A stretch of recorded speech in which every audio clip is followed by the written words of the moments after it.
नमस्कार दोस्तों। आज के इस वीडियो में बात करेंगे मनुष्य में रुधिर परिसंचरण तंत्र की संरचना, structure of blood circulatory system in human. तो सबसे पहली चीज़ देखिए, मनुष्य जो होता है, मनुष्य में रुधिर रुधिर परिसंचरण तंत्र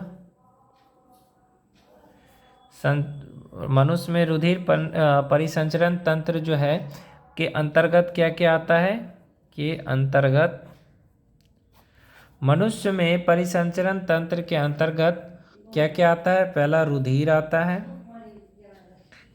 फिर आता है आपका हृदय, हार्ट तथा रुधिर वाहिनियाँ,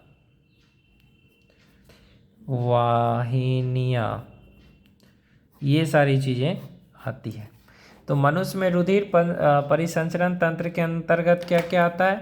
पहला आपका रुधिर आता है, फिर हृदय आता है, फिर रुधिर वाहिनियाँ आती हैं। ओके, तो एक एक करके हम सब चीज़ों को समझेंगे। पहले हम समझते हैं कि ब्लड क्या है। रुधिर को अंग्रेजी में क्या कहते हैं, ब्लड। क्या कहते हैं, ब्लड। तो ब्लड के बारे में पढ़ते हैं। तो ब्लड होता क्या है, तो मैं हिंदी मीडियम में ही बताऊंगा। रुधिर जो है, रुधिर एक क्या है, तरल संयोजी उत्तक है, टिश्यू है, संयोजी उत्तक है, जिसकी उत्पत्ति जो है, जिसकी उत्पत्ति कहाँ होता है, भ्रूण के मध्यजन स्तर।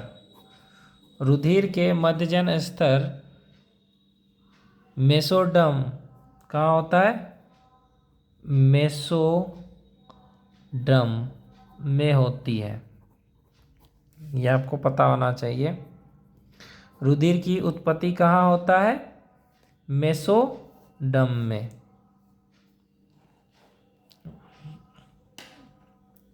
एक पॉइंट आप यहाँ पे नोटिस करो, मानव शरीर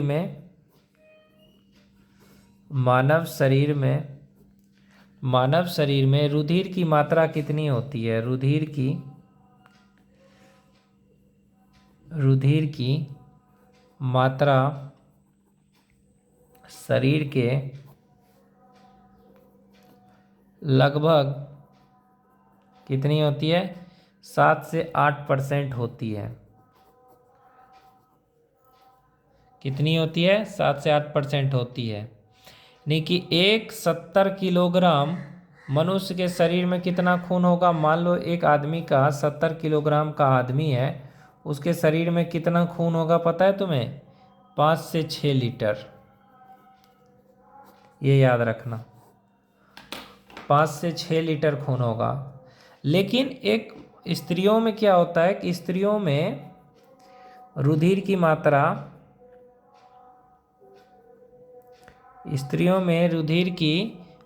कुछ कम होता है,